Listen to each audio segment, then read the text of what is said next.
My parents believe they are dragging a paranoid shut into court to seize the $10 million my aunt left me. They see a trembling failure in a $5 hoodie, an easy target for their high-priced New York lawyer. They have no idea that my shaking hands are not from fear but from the ghosts of a classified war. The judge is about to realize that the fragile woman before him is actually a weapon the government thought they lost. My name is Cassidy Sterling. I stood in the center of the federal courthouse in Seattle, my hands shoved deep into the pockets of a charcoal hoodie that had seen better days. It was 30 degrees outside and raining, but the chill settling in my bones had nothing to do with the weather. Across the aisle, my parents sat like royalty on a throne of lies. Arthur wore a bespoke Italian suit that probably cost more than my entire year of rent, and Evelyn was draped in a cashmere shawl, her face a mask of tragic maternal concern that did not quite reach her cold, calculating eyes. They looked at me the way one looks at a stain on a silk carpet. It was a look I knew well. It was the look reserved for the mistake, the disappointment, the daughter who never launched. To them, I was just Cassidy the recluse, Cassidy the failure who could not hold down a real job and spent her days rotting in a dark apartment. They saw the trembling of my fingers and assumed it was the fragility of a broken mind. They had no idea that a tremor can also be the result of a body that has spent too many years running on high-octane adrenaline and fear. It had always been this way. Growing up, the Sterling household revolved around one gravitational center, and that was my brother, Tyler. He was the golden boy, the high school baseball star with the $1 million smile and the throwing arm that was supposed to take us all to the big leagues. When Tyler turned 16, he got a brand new convertible wrapped in a giant red bow. When I turned 16, I got a lecture on fiscal responsibility and a bus pass, while they mortgaged their souls to send him to Yale and Harvard, paying tuition fees that could feed a small country. I was out on the streets at 18. I survived by fixing cracked laptop screens and removing malware for cash under the table, living on instant noodles and resentment. Now, at 30 years old, my life looked pathetic on paper. I lived in a basement apartment with blackout curtains that were never drawn. I avoided crowds. I jumped at loud noises. My parents told everyone who would listen that I was severely depressed, socially anxious, and incapable of taking care of myself. They called it agoraphobia and paranoid delusion. They were wrong. It is not paranoia if the threats are real. I do not keep my curtains closed because I am afraid of the neighbors. I keep them closed because old habits from a life in the shadows do not die just because you hand in your badge. They thought I was fixing computers in my dark room. In reality, for the last 10 years, I had been a signal intelligence specialist attached to a unit that officially does not exist. I had tracked terror cells across digital borders and decrypted communications that saved thousands of lives. The tremors in my hands were not from weakness. They were the lingering aftershocks of the things I had seen and heard. The permanent scars of post-traumatic stress disorder earned in shipping containers in the Middle East, listening to men plot death while I prayed the connection held. Only one person had ever looked past the hoodie in the silence to see the soldier underneath, Aunt Martha. She was the black sheep of the family before I took the title, a woman with no children of her own, but a heart big enough to house my secrets. She never asked why I flinched when a car backfired. She never asked why I checked the exits every time we entered a restaurant. She just knew. I closed my eyes and let the memory of her hospice room wash over me. The smell of antiseptic and fading lilies filled my mind. Her grip had been surprisingly strong for a dying woman. She had pulled me close, her voice raspy but fierce. I could hear her whisper as clearly as if she were standing next to me in court. "Cassidy, listen to me," she had said, her breath hitching. Do not let them bully you anymore. You are stronger than they could ever imagine. I have left you a sword and a shield. Use them." The reading of Aunt Martha's will took place exactly 2 weeks ago, and the explosion that followed was loud enough to shatter the windows of the prestigious law firm where we sat. The attorney, a dry man with the personality of a dust mite, had read the final clause in a monotone voice. He stated clearly that the entirety of Martha's estate, including her portfolio of commercial real estate and $10 million in liquid cash, was to be bequeathed solely to me. The silence that followed lasted exactly 3 seconds. Then, the screaming started. Arthur jumped to his feet, his face turning a shade of purple that looked dangerous for a man of his age and blood pressure. He pointed a trembling finger at me. "This is absurd. She must have brainwashed her. Martha was senile. She didn't know what she was signing. Evelyn was not far behind him." She did not scream, but her voice dropped to a hiss that was somehow worse. She grabbed the lawyer's arm, her perfectly manicured nails digging into his suit jacket. "My daughter is unwell. Look at her. She sits there like a statue. She is mentally unstable. We will not let her throw this money away on drugs or whatever delusion she is living in." They did not waste a single moment to mourn the sister and sister-in-law they had just buried. Instead, they went to war. Within 48 hours, they had retained Blackwood and Associates, a firm known for destroying opponents rather than finding justice. They filed an emergency motion to freeze the assets. The legal paperwork was a masterpiece of fiction. It claimed I suffered from severe schizophrenia and paranoid delusions. It argued that I was a danger to myself and lacked the capacity to manage a bank account, let alone $10 million. They were petitioning for a conservatorship. They wanted total control.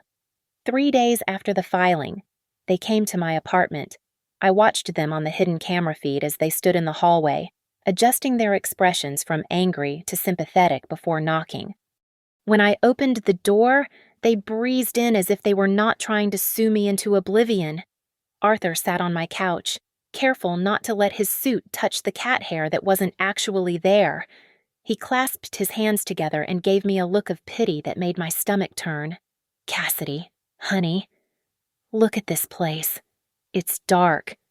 It smells like despair. We just want to help you.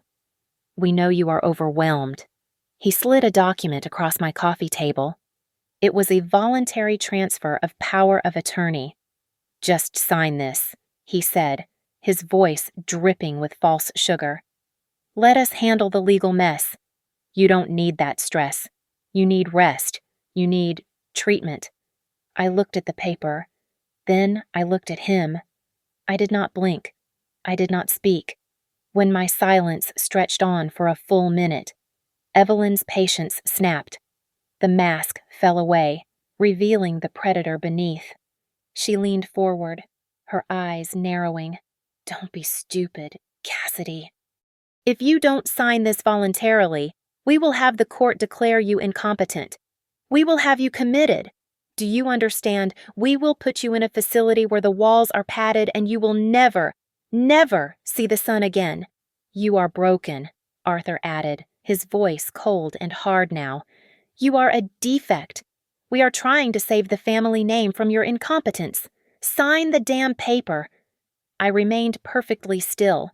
In my head, I was not a scared daughter cowering before her parents. I was calculating threat vectors and exit strategies. I was analyzing their heart rates by the pulsing veins in their necks. But to them, my lack of reaction looked like a catatonic state. They stood up, sneering in disgust, and left my apartment with a final threat hanging in the air. As soon as the door clicked shut, I exhaled.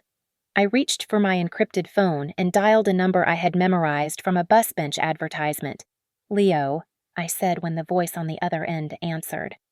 "It's Cassidy. I need you. They are coming for everything." Leo was a public defender who usually handled petty thefts and bar fights. He was young, his suits were ill-fitting, and his office was a closet in the back of a bail bond shop. But he had fire in his gut. I didn't need a shark. I needed a believer. "I'm in," Leo said, his voice cracking slightly with excitement. "But Cassidy, they have Blackwood. It's going to be a bloodbath. Let them come, I whispered. I have been to war before. They just don't know it yet. The days leading up to the trial felt less like a legal battle and more like a coordinated assault on my reality. The discovery documents arrived in boxes that smelled of expensive toner and malice. My parents and their sharks at Blackwood and Associates were not just trying to win. They were building a new version of history where I was the villain and they were the saints. The centerpiece of their attack was a 50-page psychiatric evaluation written by a Dr. Marcus Thorne. I had never met Dr. Thorne. I had never sat on his leather couch or told him about my nightmares. Yet, according to his report, I was a textbook case of paranoid schizophrenia with violent tendencies. He claimed my isolation was not a lifestyle choice but a symptom of a mind that had completely detached from reality. He called me a danger to self, a phrase that carries enough legal weight to bury a person indefinitely. They twisted my survival instincts into symptoms of madness. The piece of electrical tape I kept over my laptop camera standard operating procedure for anyone who knows what the NSA is capable of was listed as evidence A of my extreme paranoia. My encrypted phone, a habit from a decade of needing to keep my location dark, was presented as a tool for illicit activities. They painted a picture of a woman hiding from invisible demons, not realizing that for 10 years, the demons I fought had names, ranks, and clearance levels. Arthur added his own creative flair to the narrative. In a sworn affidavit, he claimed I had a history of burning cash during manic episodes. He invented a crippling addiction to online gambling. It was laughable. I had never placed a bet in my life, knowing full well that the house always wins. But the truth matters very little when a lie is told with enough confidence and a straight face. While Arthur handled the paperwork, Evelyn took to the airwaves. She gave an exclusive interview to a local news station, sitting in her pristine living room with a handkerchief clutched in her hand. I watched it on my tablet, feeling a cold numbness spread through my chest. We just want to save her, Evelyn sobbed on screen, dabbing at dry eyes. Cassidy is sick. She needs help. We don't care about the money. We would give it all up just to have our sweet girl back. But she has been led astray by her illness. It worked. The court of public opinion delivered its verdict before the trial even began. When I ventured out to buy groceries at 3 a.m, the cashier sneered at me. I was the ungrateful daughter. I was the greedy recluse trying to steal from the elderly. I was a parasite. Leo sat across from me in my dim kitchen, looking more exhausted than I felt. He pushed a file toward me, his expression grim. Cassidy, we have a problem, Leo said, rubbing his temples. The case has been assigned to Judge Henry Caldwell. He is a nightmare for us. He is old school. He believes in the sanctity of the family unit above almost everything else. In conservatorship cases, he sides with the parents 90% of the time. Leo looked at me, his eyes searching for some sign of panic, some crack in my armor. They are painting you as a lunatic, and Caldwell is the type of man who buys the frame before he looks at the painting. We might need to settle, or change tactics. I kept my hands under the table. They were trembling, a violent vibration that traveled from my fingertips to my elbows. It was the adrenaline again, the fight or flight response screaming at me to run. I forced my breathing to slow down. I locked my knees together to stop the shaking. No settlements, I said, my voice steady despite the chaos inside my body. Let them act. Let them tell their lies. But Cassidy, if this goes wrong, you lose everything, your freedom, your life. I have a plan. Leo, I said, though I could feel the sweat trickling down my spine. Just trust me. He did not see my hands. He did not see the terror. He just saw the stone-cold face of a woman who looked like she had nothing left to lose. The night before the trial, a knock on my door shattered the silence I had carefully constructed. I checked the monitor. It was Tyler, the golden boy. But the man standing in the grainy feed did not look like the brother who had graced the cover of local sports magazines. He looked like a ghost. I opened the door. Tyler stood there in the hallway, rain dripping from his expensive coat, his eyes hollow and rimmed with red. He smelled of scotch and desperation. Can I come in?" he asked, his voice barely a whisper. I stepped aside. He walked into my small, dimly lit apartment and collapsed onto the cheap sofa. He put his head in his hands. For a long time, the only sound was the hum of my server rack in the corner. "It's all gone." "Cass," he said finally, looking up at me with a face full of misery. "The business, the investments, it's all gone." I leaned against the wall, crossing my arms. I assumed as much. Real estate is a volatile game. "No, you don't understand," Tyler said, his voice rising in panic. "It's not just the market. It's Mom and Dad. They told me they were helping me manage the accounts. I trusted them." He let out a choked laugh that sounded like a sob. "They have been draining me dry for years to fund their country club memberships and their trips to Europe, and now they have taken money from Leo's trust fund, my son's college money. It's gone. They stole $50,000 from their own grandson to pay the retainer for Blackwood and Associates. The pieces fell into place with a terrifying clarity. My parents were not just greedy, they were desperate. They were not fighting for principle or family honor. They were fighting for survival. They were drowning in debt, living a lie, and Aunt Martha's $10 million was the only life raft left.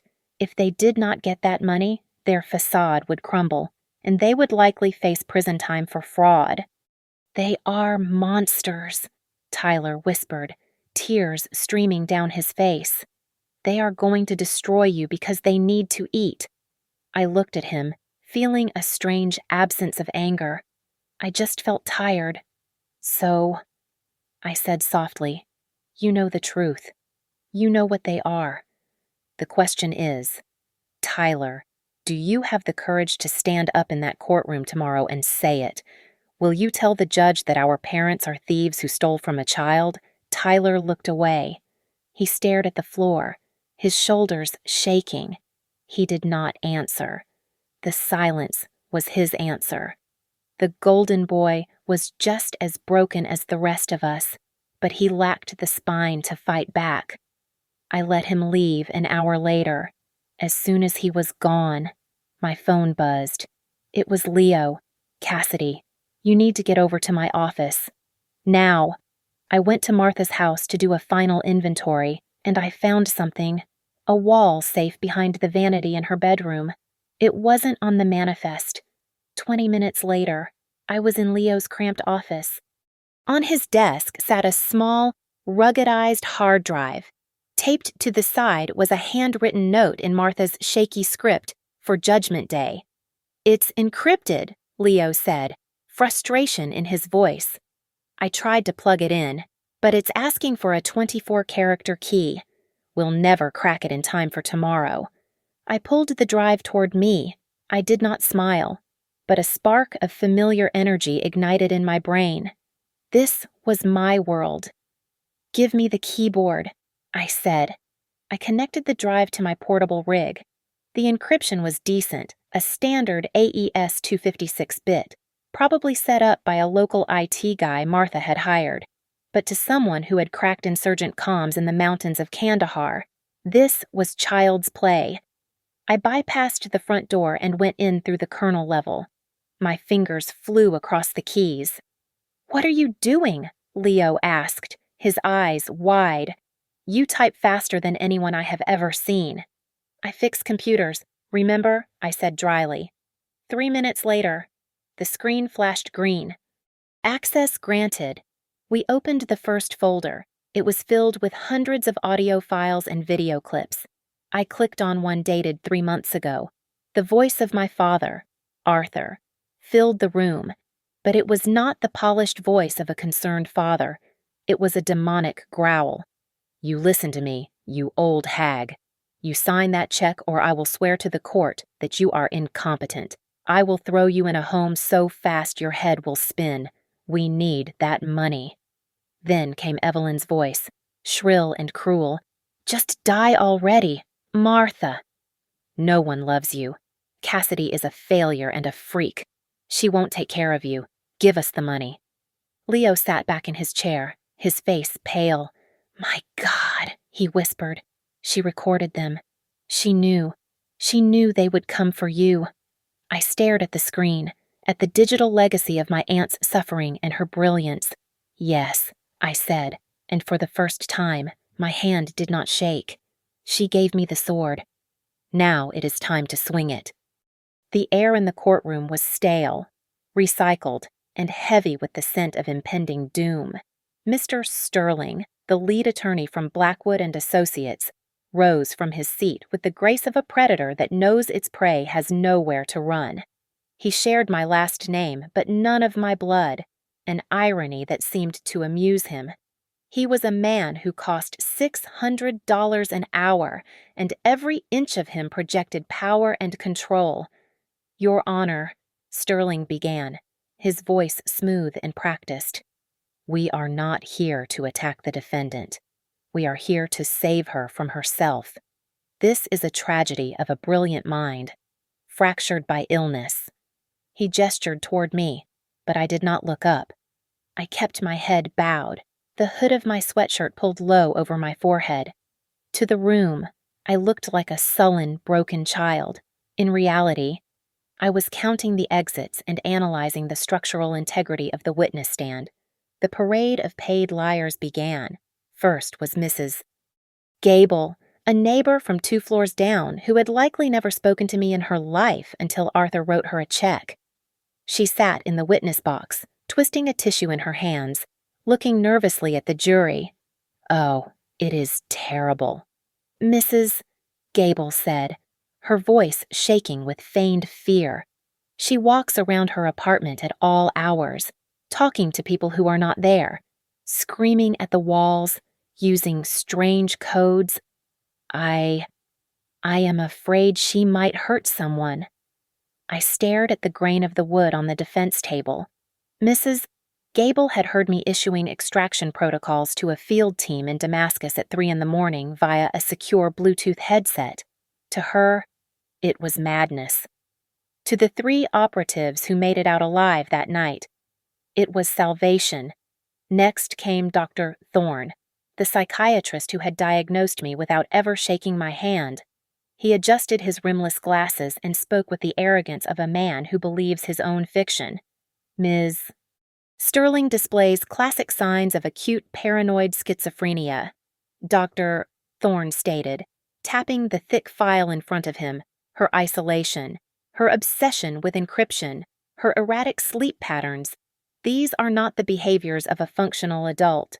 She requires 24-hour supervision in a secure facility. Allowing her access to $10 million would be like handing a loaded gun to a toddler." Throughout it all, my parents played their parts to perfection. Evelyn sat in the front row, weeping softly into a lace handkerchief, her shoulders shaking just enough to draw the eye of the court. Arthur sat beside her, his arm around her, looking at me with a mixture of heartbreak and grim resolve. They looked like loving parents forced to make a hard choice. They looked like victims. Judge Henry Caldwell sat high above us on the bench, a figure carved from granite. He was a terrifying man, known for his harsh sentences and his intolerance for nonsense. He listened to every word, his face unreadable, his pen scratching across a notepad with a rhythmic, scratching sound that echoed in the silence. He looked at my parents, then at the doctor, and nodded slowly. He seemed to be buying every word of their script. Leo tried to fight back, but he was out of his depth. He stood up, his suit rumpled, his voice lacking the polished boom of Mr. Sterling. "Objection, Your Honor." Leo cried out, "Dr. Thorne has never examined my client. This is purely speculative. It is hearsay, Mr. Sterling did not even turn around. He simply waved a hand in the air as if swatting away a fly. "Your Honor," Sterling said, his voice dripping with condescension. "We have sworn affidavits from family members who have witnessed the decline firsthand. An in-person exam was impossible because the defendant refused to open her door. Her refusal is simply more proof of her paranoia." "Overruled," Judge Caldwell said, his voice deep and final. "Sit down, counselor." Leo sank back into his chair, his face red. He leaned toward me, whispering urgently, "Cassidy, this is bad. He is listening to them. You need to let me put you on the stand. We need to show them you are sane." "Not yet," I whispered back, my voice barely audible. "Wait." I pulled my hood down lower. The murmurs in the gallery grew louder. I could feel their judgment pressing against my skin. They saw a crazy woman hiding from the light. They did not see the soldier waiting for the enemy to overextend their lines. Mr. Sterling sensed blood in the water. He buttoned his jacket and turned to the judge, his expression grave. "Your Honor, given the overwhelming evidence of Ms. Sterling's instability and the immediate risk she poses to herself, we ask that the court dispense with the remaining formalities. We move for an immediate emergency conservatorship to be granted to her parents, effective immediately. We cannot wait another day. She needs help. Now." The room went silent. All eyes turned to Judge Caldwell. My heart hammered against my ribs, a slow, heavy thud. The trap was set. Now I just had to see if it would snap shut on my neck or theirs. Judge Caldwell raised his heavy wooden gavel, his eyes fixed on the motion that would strip me of my rights and hand my life over to the people who hated me most. The air in the room was so thin I could barely breathe. "If there are no further objections," the judge rumbled, "I am prepared to rule on the emergency conservatorship." Leo shot up from his chair like a spring had been released in his spine. He buttoned his cheap jacket with trembling fingers. "Your Honor, the defense calls a rebuttal witness. We call Tyler Sterling." The name hit the room like a grenade. Arthur's head whipped around so fast I thought his neck might snap. Evelyn let out a small, strangled squeak, her hand flying to her mouth. They stared at the double doors at the back of the courtroom as they swung open. Tyler walked in. He did not look like the golden boy today. He looked like a man walking to the gallows. His suit was rumpled, and his face was the color of old ash. He avoided looking at our parents as he made his way to the witness stand. He kept his eyes locked on his shoes. "Do you swear to tell the truth, the whole truth, and nothing but the truth?" the bailiff asked. "I do," Tyler whispered. Leo approached the stand. He did not waste time. "Mr. Sterling, you are the son of the plaintiffs, Arthur and Evelyn Sterling. Why are you here today testifying against them?" Tyler took a shaky breath. He gripped the railing of the witness box until his knuckles turned white. Because they stole from my son," Tyler said, his voice cracking. "I found out yesterday. My parents, they emptied the college trust fund I set up for my little boy. $50,000. It is all gone." A gasp rippled through the gallery. Arthur stood up, his face red with fury. "You ungrateful liar." Arthur shouted. "Sit down," Order Judge Caldwell barked, slamming his gavel down. One more outburst. "Mr. Sterling, and you will be held in contempt. Continue. Witness." Tyler looked up, tears streaming down his face. "They are broke, Your Honor. They have been broke for years. The cars, the vacations. It is all debt. They need Aunt Martha's money to pay off loan sharks and gambling debts. They told me that if they didn't get guardianship of Cassidy, they would go to jail for fraud." Mr. Sterling, the lawyer, jumped to his feet, knocking his chair over. "Objection. This is preposterous. The witness is clearly under duress. His sister has manipulated him. She is paranoid, and controlling Leo did not back down." He turned to the judge. "We have evidence to support the witness's testimony. Your Honor, a hard drive recovered from the deceased's home. Leo plugged the drive into the court's AV system. He clicked a file. My father's voice, clear and undeniable, boomed through the courtroom speakers. I don't care about the doctor's report. Just pay the man to write whatever we need as soon as the old hag kicks the bucket. I will toss that crazy bitch Cassidy into the state asylum and we will take the cash. I need to pay the casino by the 1st of the month or they will break my legs. The recording ended. The silence that followed was absolute. It was the silence of a room realizing that the monsters were not the ones in the hoodies, but the ones in the Italian suits. Then, chaos erupted. Reporters started shouting. The jury began to whisper furiously. Judge Caldwell banged his gavel again and again, the sound like gunshots in the enclosed space. Order! Order in this court! Evelyn stood up, her face twisted into a mask of pure hatred. She pointed a shaking finger at me. It is a lie, she screamed, her voice shrill and piercing. That recording is fake. She did it. Cassidy did it. She sits in that dark room with her computers all day. She is a tech wizard. She cut the audio to frame us. The courtroom froze. Evelyn realized too late what she had said.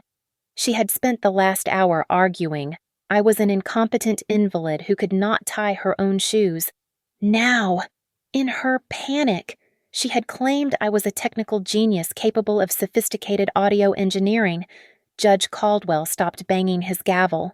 He slowly lowered his hand. He looked at Evelyn. Then he looked at me. His eyes narrowed. A tech wizard, Judge Caldwell repeated slowly. He turned to the bailiff. Bring me the defendant's background file, the one submitted by the state. I want to see exactly what kind of computer work Ms. Sterling has been doing for the last 10 years. Mr. Sterling let out a short, derisive laugh that echoed off the mahogany walls. He seemed to regain his composure instantly, pivoting from Evelyn's disastrous outburst to a new angle of attack with the fluidity of a seasoned manipulator. He walked toward the bench, holding a thin manila folder as if it were a piece of dirty trash he could not wait to discard. Your Honor, Sterling said, his voice dripping with condescension. With all due respect to Mrs. Sterling's emotional state, let us look at the hard facts. My client gives her daughter too much credit. A tech wizard. Hardly. This is the employment history of the defendant. He slammed the file down on the judge's desk. It is blank, Sterling declared, turning to face the jury with a smirk. For the last 10 years, Cassidy Sterling has not paid a single cent in income tax. She has no Social Security contributions. She has no employer on record. She has been a ghost in the system, a complete drain on society. A person who cannot even hold a job at a fast food counter certainly lacks the sophisticated technical skills to forge high-fidelity audio recordings. She is not a mastermind. Your Honor, she is simply a leech. Judge Caldwell did not look at Sterling. He reached out and opened the folder. His expression was bored, the look of a man who had seen 1,000 deadbeats and expected to see one more. He flipped past the first page, which I knew contained my standard cover identity unemployed. Single. No fixed income. Then he turned the page. I saw the exact moment his heart skipped a beat. His hand froze in mid-air. There, clipped to the back of the standard background check, was a single sheet of paper that should not have been there. It was a government-issued addendum, a piece of heavy bond paper dominated by thick black bars of redacted ink. The only things visible were the bright red stamp at the top that read, Classified, and a long alphanumeric service number at the bottom right corner. The courtroom was silent, waiting for the judge to reprimand me for my lack of ambition. Instead, Judge Caldwell went very still. He blinked, once, twice, as if trying to clear a hallucination from his vision. He leaned forward, squinting at the service number. I watched the blood drain from his face. It started at his jaw and vanished downward, leaving him looking pale and suddenly very old. His hand, which had been steady as a rock all morning, began to tremble. The paper rattled softly in his grip. He looked up, for the first time all day. He did not look at the hoodie or the slump of my shoulders. He looked directly at my face. I decided it was time. I reached up and pulled the hood of my sweatshirt back. I sat up straight, squaring my shoulders in the way I had been trained to do at boot camp over a decade ago. The harsh courtroom lights hit my face, illuminating the pale, jagged scar that ran from my left temple into my hairline. It was a souvenir from a piece of shrapnel in a dusty market square in Aleppo, a mark I usually kept hidden. Judge Caldwell gasped.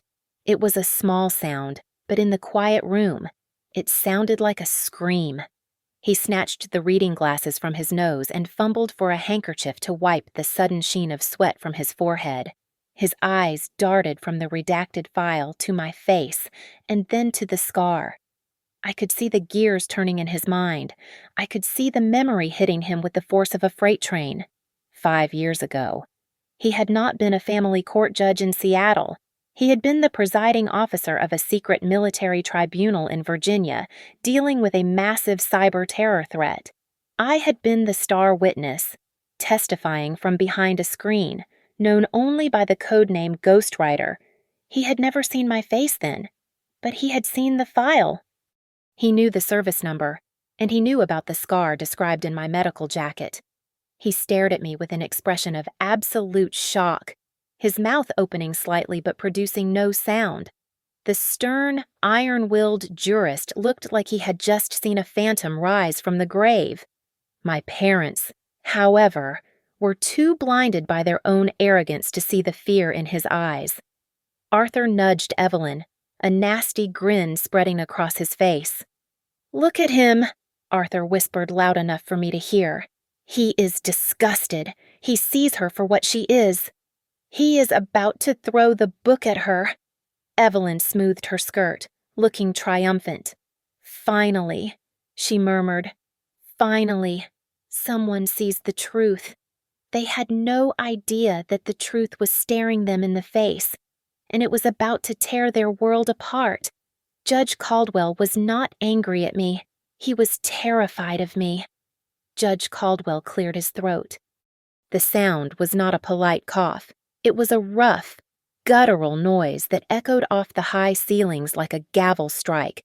But underneath the volume, there was a tremor I had not heard before. He was staring at the redacted document in his hand as if it were a holy scripture that had suddenly appeared in a pile of trash. His face, previously flushed with the irritation of dealing with a family dispute, had drained of all color.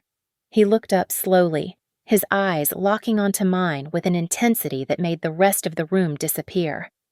"Defendant," Judge Caldwell said, his voice booming but cracking slightly at the edges. Can you tell me where you were on May the 12th, 2020? The question hung in the air, bizarre and seemingly random. The date was seared into my brain with the heat of 1,000 burning servers, but to everyone else in the room, it was just a Tuesday on a calendar 5 years ago. Mr. Sterling shot out of his chair, his face a mask of incredulous annoyance. He threw his hands up, looking at the jury as if to share a joke. "Objection, Your Honor," Sterling shouted, his voice dripping with impatience. "This is absurd. The defendant's whereabouts 5 years ago have absolutely no relevance to this conservatorship hearing. We are here to discuss her mental state, not her travel diary." Judge Caldwell did not look at him. He did not even blink. He slammed his hand down on the bench, a violent motion that made the water pitcher jump. "Sit down," Caldwell roared. The sheer volume of his voice silenced the room instantly. "Sit down and shut your mouth, counselor. If you interrupt me again, I will hold you in contempt." Sterling froze, his mouth hanging open. He slowly sank back into his chair, looking at my parents with wide, confused eyes. Arthur and Evelyn looked back at him, their smug smiles replaced by a creeping unease. They sensed the shift in the atmospheric pressure, but they did not understand the source. Judge Caldwell turned his attention back to me. His hands were shaking visibly now as he held the paper. "Answer the question. Ms. Sterling," he said, his voice dropping to a harsh whisper that carried more weight than his shout. "Where were you?" I took a deep breath. The air in the courtroom tasted stale, but suddenly, my lungs felt clear. The time for hiding was over. The hoodie I wore felt heavy, but the weight on my shoulders lifted. I stood up. I did not stand up like the broken, depressed daughter my parents had painted. I did not slouch. I pushed the chair back and straightened my spine until it snapped into a rigid vertical line. My chin went up. My hands moved from my pockets to my sides, fingers curling into a loose, disciplined formation. The transformation was instant. The shuffling, terrified recluse vanished, replaced by the operative who had been trained to stare death in the face without blinking. "I was deployed, Your Honor," I said, my voice projecting clearly to the back of the room, devoid of the stutter I had faked for years. "I was in Kandahar, sir, at relay station number 4. The judge closed his eyes for a second, letting out a breath that sounded like a sob. He leaned into his microphone, his face inches from the metal mesh. "Wait, you're Specialist Rowan. Ma'am." The code name hit me like a physical blow. It was a name that did not exist on paper, a ghost name for a ghost soldier. "Yes, sir," I replied. Judge Caldwell took off his glasses. His eyes were wet. He looked at me, not as a judge looks at a defendant, but as a father looks at a miracle. "The specialist," he stammered, his voice trembling with raw emotion. "The one who single-handedly stopped the brute force cyber attack on the national power grid. The one who held the line when the comms went down." He paused, swallowing hard, fighting to keep his composure. "The one who saved the Bravo unit," he whispered. "My son's unit." The silence that followed was absolute. It was a vacuum that sucked the oxygen out of the room. My parents were staring at me, their mouths agape, their eyes wide with a mixture of confusion and horror. They were waiting for me to deny it. They were waiting for their crazy daughter to say something insane. I looked at the judge. I saw the desperate gratitude in his eyes. I saw the father behind the robe. "We held the line, sir," I said softly, nodding my head once. That was my duty. "Sir." Judge Caldwell stood up, and for the first time, he looked like a giant. He held the redacted file up for the entire courtroom to see. His voice was no longer trembling. It was the voice of absolute authority. "Let the record show," Judge Caldwell announced, his eyes sweeping over the stunned jury, "that the defendant, Cassidy Sterling, has not been unemployed for the last 10 years. The gap in her employment history is due to her service with the National Security Agency. She was an elite signals intelligence operator working under a top-secret classification." He slammed the file down on his desk. The paranoia described by the plaintiffs, the taped-over cameras, the encrypted devices. These are not symptoms of mental illness. These are mandatory counter-surveillance protocols for an intelligence officer. This woman is not a schizophrenic. She is a patriot who has sacrificed her peace of mind to keep this country safe. My parents looked as if they had been struck by lightning. The color had drained from their faces, leaving them gray and aged. Arthur stood up, his mouth opening and closing like a fish out of water. But that is impossible," Arthur stammered, pointing a shaking finger at me. She just sits in her room. She plays video games. She fixes broken screens for cash. She was hunting terrorists. Mr. Sterling," Judge Caldwell roared. "While you were gambling away your grandson's future, she was saving lives." The judge turned his gaze to the bailiffs standing by the wall.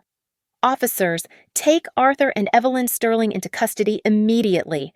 Based on the testimony of Tyler Sterling and the audio evidence provided by the deceased, I am charging them with perjury, filing false legal documents, and conspiracy to commit fraud.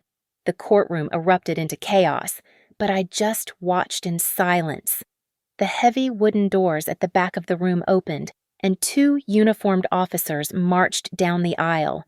Mr. Sterling, the lawyer who had been so smug moments ago, began to quietly pack his briefcase, his eyes darting toward the exit. He looked like a rat trying to scurry off a sinking ship. "Not so fast, counselor," Judge Caldwell said, his voice cutting through the noise like a knife. "You knowingly submitted a falsified psychiatric evaluation. I am filing an immediate complaint with the Bar Association. I will personally see to it that you never practice law in this state again. Sit down." The lawyer collapsed into his chair, defeated. Meanwhile, the officers had reached my parents. The click of handcuffs was the sweetest sound I had ever heard. It sounded like freedom. As the metal cuffs locked around Evelyn's wrists, her composure finally shattered. The mask of the grieving mother fell away, replaced by the desperate pleading of a trapped animal. She lunged toward me, struggling against the officer's grip. "Cassidy, Cassidy, please," she screamed, tears streaming down her face, ruining her expensive makeup. "We are your parents. We love you. We only did this because we care about you. Tell them to stop." "Please, baby, please." I looked at her. I looked at the woman who had called me a mistake for 30 years. I looked at the man who had planned to throw me in an asylum to pay his gambling debts. I felt nothing. The fear was gone. The tremors in my hands had stopped completely. "You don't love me," I said, my voice cold and steady. "You only love Aunt Martha's wallet," Evelyn wailed as the officers dragged them toward the side door. Arthur did not look back. He just hung his head. A broken man. I turned to look at Tyler. He was still sitting in the witness box, watching our parents being led away in chains. He looked devastated, but as our eyes met, I saw something else in his gaze: relief. The golden chains that had bound him to them for his entire life had finally been cut. He gave me a small, sad nod, and I nodded back. It was over. The ghosts were gone. Judge Caldwell brought his gavel down one last time, the sound resonating like a final decree from the heavens. The noise cut through the lingering tension in the room, signaling the end of the war. "The petition for conservatorship is dismissed with prejudice," Judge Caldwell announced, his voice steady and firm. "The court finds Cassidy Sterling to be fully competent and sound of mind. Furthermore, the last will and testament of Martha Sterling is hereby validated in its entirety. The estate, valued at $10 million, belongs solely to the defendant." He paused, looking over his spectacles at the empty defense table where my parents had sat just moments before. "However, there is one final detail. Martha Sterling included a no-contest clause in her will. It states that should any beneficiary challenge the validity of this document, they shall forfeit any and all gifts originally bequeathed to them. Mr. and Mrs. Sterling were set to inherit a small vacation cabin in Montana and $50,000. Because of this frivolous lawsuit, that inheritance is now void. They leave this court with absolutely nothing. The reality of their destruction was total. My parents had lost the lawsuit. They had lost the $10 million they were banking on. They had lost their own home to foreclosure, and they had lost the small safety net Martha had left them. Now, they were facing up to 10 years in federal prison for their crimes. The greed that had driven them had also devoured them. The court adjourned. I walked over to the gallery where Tyler sat, his head in his hands. He looked up as I approached, his eyes red and swollen. "I am sorry, Cass," he whispered. "I am so sorry for everything." I looked at him. I did not feel the old resentment anymore. I just felt a distant pity. "I am going to pay off the debt Mom and Dad saddled you with," I said quietly. "I will clear the loans so you can save your house and keep your son in school. But that is it. Tyler, you need to stand on your own 2 feet now. No more enabling.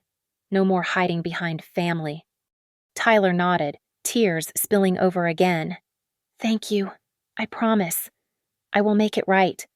Before I left the building, a bailiff approached me and whispered that the judge requested a brief audience in his chambers. I followed him into the wood-paneled office where Judge Caldwell stood looking out the window. He turned when I entered. He did not look like a terrifying jurist anymore. He looked like a grateful father. He extended his hand. Thank you, specialist, he said, his voice thick with emotion. My son came home because of you. He has a daughter now. I never got to thank the person who cleared the path for his unit. I never imagined it would be in my own courtroom. I was just doing my job. Your Honor, I replied, shaking his hand firmly. You have a second chance now. Cassidy, he said. Live it well. I walked out of the heavy double doors of the courthouse. For the first time in weeks, the gray ceiling of clouds over Seattle had broken apart. Shafts of bright, golden sunlight were piercing through the rain, making the wet pavement sparkle like diamonds. I took a deep breath of the cool, fresh air. It tasted like victory.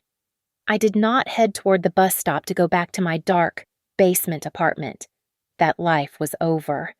I reached into my pocket and pulled out my secure phone. I dialed a number I had not called in 6 months. Secure line. A robotic voice answered. This is Rowan, I said, my voice strong and clear. I am ready to come back to the field. But things are going to be different this time. I work as an independent contractor. My rate is triple what it used to be, and I choose my own hours. There was a pause, and then a human voice chuckled on the other end. Welcome back, Rowan. We have been waiting for you. I hung up and raised my hand to hail a yellow taxi.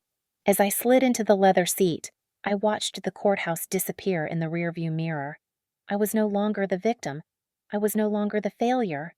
I was Cassidy Sterling, a woman with $10 million in the bank and a very particular set of skills, and for the first time in my life, I was free.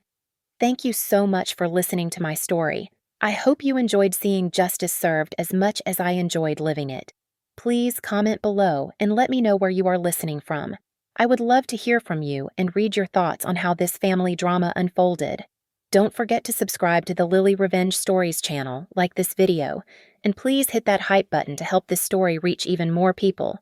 Your support means the world to me.